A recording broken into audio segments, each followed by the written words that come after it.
Good evening, I'm Jeff Lyons. It is Sunday night, May the 25th. I'm glad you're here. This is the First Alert Weather Show at 9. I am watching your comments here on the 14 News Facebook page, and I'll be happy to answer any questions you have once we get about halfway through the program here tonight. Well, we're halfway through the Memorial Day weekend. We had a great day yesterday. Today, not so much. A little cool, a little cloudy. Tomorrow will be kind of a mix of the two. I'm expecting more scattered rain and clouds and showers. However, the latest models here that I'm going to show you kind of easing back on that rain chance for Monday. So maybe a little drier out there, not necessarily warmer, but no rain coming down at this time. On the radar now, you see that last of the showers kind of pushing out to the east. Still a little very light rain possible out there this evening, but the majority of it has shifted well to our south. Actually, it never shifted. It was always down here throughout the day. Basically, we have a stationary front kind of along here through the Red River Valley and then into the Arklatex and Mississippi, Alabama, and that has been the focus of all the showers and storms today. The tri-state not even outlook for any kind of thunder today. Maybe a rumble tomorrow, but generally a quiet start to the week here for Memorial Day. And I want you to look at this. Our latest model here actually drying us out in the morning and keeping us generally rain-free through the day. This is 7:30 tomorrow night. Cloudy, yes, but no falling rain. And then early Tuesday, maybe some rain returning there from the south as that stationary front eventually will become a warm front, kind of lift and move out. But after that, we do get a few dry days in to finish out the week. Really cool where we've had the cloud cover persisting. You see 60s out there now, where typically we would have hit 82, 83 degrees this afternoon on a normal, if there is such a thing anymore of normal, May 25th. Our current temps are in the low 60s and upper 50s, and it will cool again tonight into the middle 50s, just like it did last night. The clouds kind of have a two-pronged approach there. They keep the temperature from going up, but they also keep it from dropping very much on the downside. So that's always a plus too. Current temps, as I said, right around 60 now. We only got up to 68 today. I can't remember if that is, that will be one of the coolest days, certainly this week. We were only up to 54 and 58 back on the first of the month. But my goodness, we're close now to, I guess we're about 3 weeks out from summer. But still, it should be warmer than this, by any measure. It should be in the 70s or 80s. Tomorrow, we get a little closer to those numbers, 72 during the afternoon. Again, some scattered rain can't be ruled out at any time.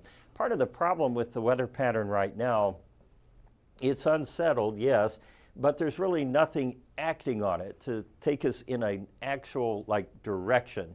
And so when we just kind of, fiddle around like this, you're going to have clouds and rain, but really no significant overall change. I think what will eventually happen here is we will have low pressure developing and kind of pushing up into the Ohio Valley by about Tuesday. You'll see it here. And then start to dry us out for the middle of the week. Now, we'll probably pick up some showers along the way here on Tuesday morning and again on Tuesday afternoon. Then we're showing clearing on Wednesday through the afternoon and evening, and warmer temperatures too, back up into the mid-80s by the weekend and mainly dry. We can't rule out some rain again on Wednesday, Thursday, Friday, and you'll see that here on the longer range GFS model, at least hinting at some rain returning Thursday night into early Friday as a low pressure moves through. Now, the European has been a lot more cautious, conservative rather, with rainfall. And you see here Tuesday, of course, the rain moving up, but it wants to take that low onto our east, maybe generate a few showers in there Tuesday night, and then keep us dry on Wednesday, Thursday, most of Friday, and then a dry weekend through Saturday night and maybe Sunday as well. So not quite sure what's going on with the GFS model. It's been overdoing rain a bit and has just generally been flaky. So we'll have to just ride it out here, of course, but We're not looking at any huge change in pressure. Kind of looks like a spoon here until maybe late next week. And 56 degrees for the low tonight with cloudy skies. Highs tomorrow up to 74, and then we get to the 7-day forecast, which has basically drying and warming as the two trends. Still a kind of a scattered shower in there through the week, and mid-80s there by Saturday and Sunday. Longer range up through the 4th of June, keeping us a little cooler than normal and drier than normal too. June tends to be one of those months where we get, about 3.5 to 4 inches of rain. Richard Waxler and Princess here, I think, making a return visit. We might have had Princess on last week on Thursday, and that's fine. All right, let's see what your questions and comments are here this evening. I hope everybody's having a good weekend thus far. Laura Gray's watching us from Dawson Springs. We appreciate that. We've got Suzanne Daly watching. David Babb is watching, okay. And we will go down the list here. Not a lot of commenters here this evening. That's fine. We basically, we're into the holiday like this. I'm surprised we have this many viewers. If you kind of get out of the normal, routine of when things are going on and so forth, when we throw a 3-day weekend in there. Let's see if we had any comments over on YouTube. Just a couple in there saying hello. Stiltwalker for Evansville saying hello. All right, what's my favorite holiday? Any of them, I suppose, where I can see my family. This is one where I did not see my family. So my kids are grown, and so hopefully we will see them on the 4th of July. That's how it goes. That's what it all comes down to in the end. Family, family. All right. Let's see. I can't remember. I think like I had another. I did have another thing in here. In the science corner, we were talking Thursday. I think this is a repeat of Thursday. So if this seems like you've seen it before, well, you have. But I wanted to reiterate how active the tornado season has been this year. Not only for the tri-state, but for the United States. We're already over 1,000 tornadoes, and we're not even to the end of May yet, nationally, not here in the tri-state. There were 1,000 tornadoes.